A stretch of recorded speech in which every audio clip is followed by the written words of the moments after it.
we decided that what we needed to do was really have an Earth Literacy office. So what we do is we have school programs, school field trips. We know that hands-on learning is one of the best ways for children and adults, for anyone to learn about their natural world and then how to become responsible and to care for it, which is really at the heart of what we do and teach at the Franciscan Earth Literacy Center is teaching about the relationship between the natural world and the human.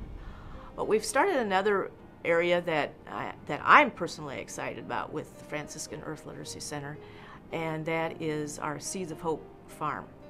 It's an all-natural, chemical-free farm in which we sell to the public.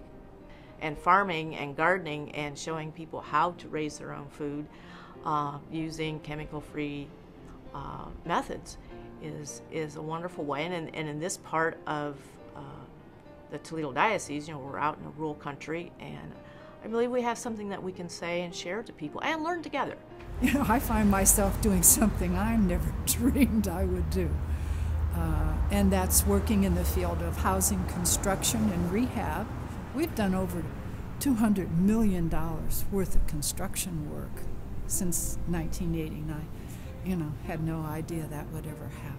And we now house over 550 low to moderate income seniors, and we have 100 rehabbed homes that single family moms are mostly occupying. And today, a new venture for us is lease-to-own homes built through Ohio tax credit monies. It's worked. We've given people a lot of hope. It is often difficult for someone to understand the differences between the obligation of a sister to her religious life and her obligation to her current ministry, or what lay people would refer to as her job. I don't think you can separate faith and service. As I recently read, your contemplation, your religion, your faith directs action, but your action speaks to the integrity of your faith and your religion.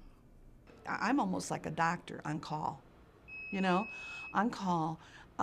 When someone calls me and they need help, or if somebody calls me and needs advice, I'm there to help, You get all these different people that you meet in society, and you're there, you're always available for the one who needs your help. And that's the way I think we balance the religious life with your regular life, We were taught there's prayer and there's faith in doing. And I look at what I'm doing as a merger of those two. In my personal life, prayer life, it's there. And my workaday life isn't worth anything if I don't bring the prayer into it. Just don't say the word, do the word. As the community continues to grow and expand, so does the role of a sister.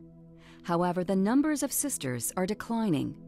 This presents a challenge to each mission, but measures are being taken to ensure that the values and charism of each congregation will continue. The role of the Sister of Mercy or the Grey Nun or a religious woman today is different than it was when the religious congregations were founded. Other people are taking up the cause. Other people are stepping in the shoes of the sisters and are willing to carry forth the mission. But it's more of a role of leadership, and it's more of a role of bringing other people into the mission and saying, together, we can all make a difference. We actually have a Sister of Mercy on our staff at the college.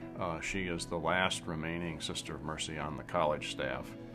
And she, along with her fellow Sisters of Mercy, meet with us periodically to make sure that we're understanding their mission, and we dedicate ourselves, when we come aboard, to cooperating with them to carry out the mission.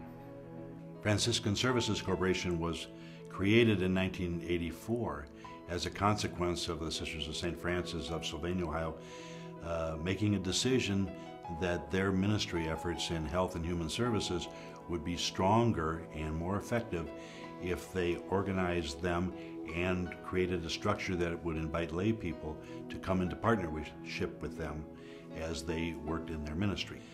At the present time, they sponsor 6 hospitals in 2 different states, 6 nursing homes, 2 continuing care retirement communities, independent senior housing, a domestic violence shelter, and also a counseling center. I think there are 2 little talked about facts and that come about when the sisters sponsor an organization, and one is it gives laypersons like myself, who also are like-minded with them, the opportunity to join them and make some impact in communities other than an impact that a husband and wife can make on a family or in a parish. And so they see the sisters and they see the work that the sisters are sponsoring, and they say, that environment will help me make a difference, and they join that. The other is that in addition to providing health care, providing the services of long-term care, and that the sisters extend their values and their philosophy into the organization so that they create a work environment that is governed by those values. But I think the future actually lays in the fact that our lay people are our real leaders for the future. I think that sisters will always be, but I think there will be less of us.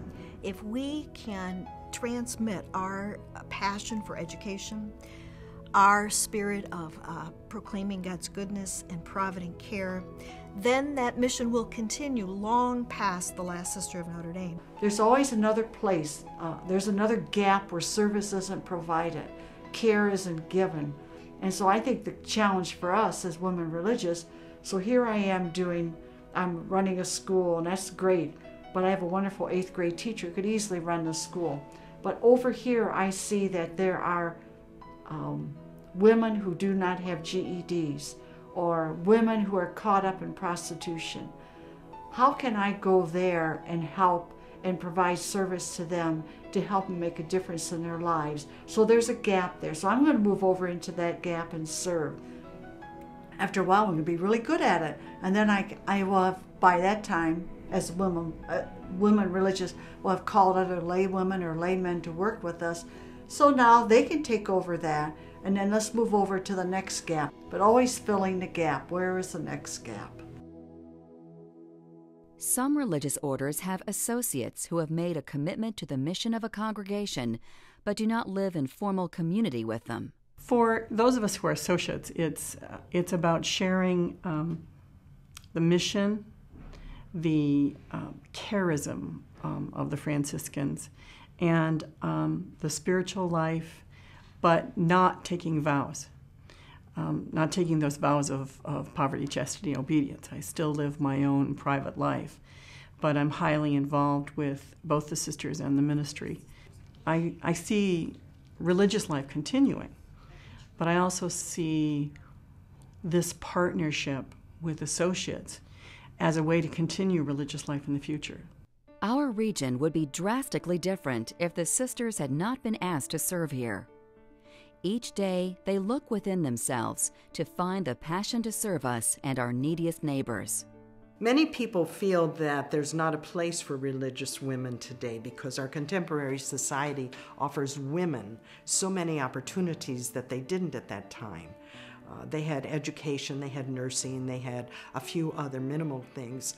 Now we have women that are lawyers, engineers, they come from all walks, and they're remarkable women, and they choose to be with the Mercies because of the mission, but also because of their own spirituality and the sense of community. So maybe it's more, instead of just being a labor force and doing work, it's being a presence that speaks perhaps a word that might bring our world together.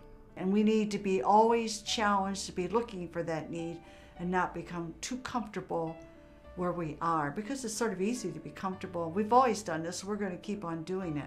But when you go to a new place, it stretches you and pulls you in ways that you never thought about. But it's an opportunity to bring God to those people just by who we are. And then you never know what kinds of seeds are planted in their lives by our service. by our care, our love, and our concern. I know that whatever we women religious are called upon to do, they will do. How they'll do it, I don't think anyone can say. I believe we bring a segment of church life. While we're not the total picture of church life, we're a segment that can't be missing.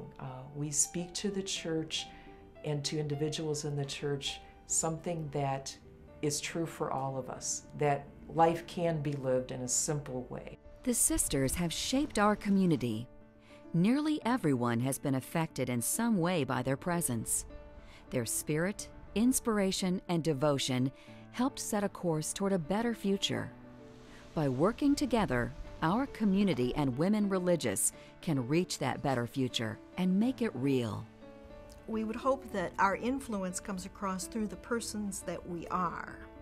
So you see the gospel values displayed and lived through our persons. I want to be an example. I want to be a disciple of Jesus Christ. I want it to be obvious that regardless of whether I'm wearing a cross or not, that you know by my actions and my behavior that I am a disciple of Jesus Christ. That's the most important thing. What we're trying to do is to make a difference in today's world and trying to help heal people's body, minds, and spirits. And I think when I hear the stories of people who have actually been touched by our experience, I see that we are indeed able to make a difference in people's lives. And that's why I think our role continues to be one of great importance, the witness that we give, that our reason for being where we are is that of being service, of being available, of being daughters of St. Francis, of being ministers of joy, of peace, care, and love. I often wonder, isn't it about time for me to retire? And then I think, I can't retire. There's still too much to do. So as long as I have good health and my brain's working, I'm sure I'll be out there doing something. I think of the lives that I've been able to touch because I've been a sister that I wouldn't have been able to had I chosen another vocation. Places that I've been, people's lives who have crossed my path, and I think I've made a difference.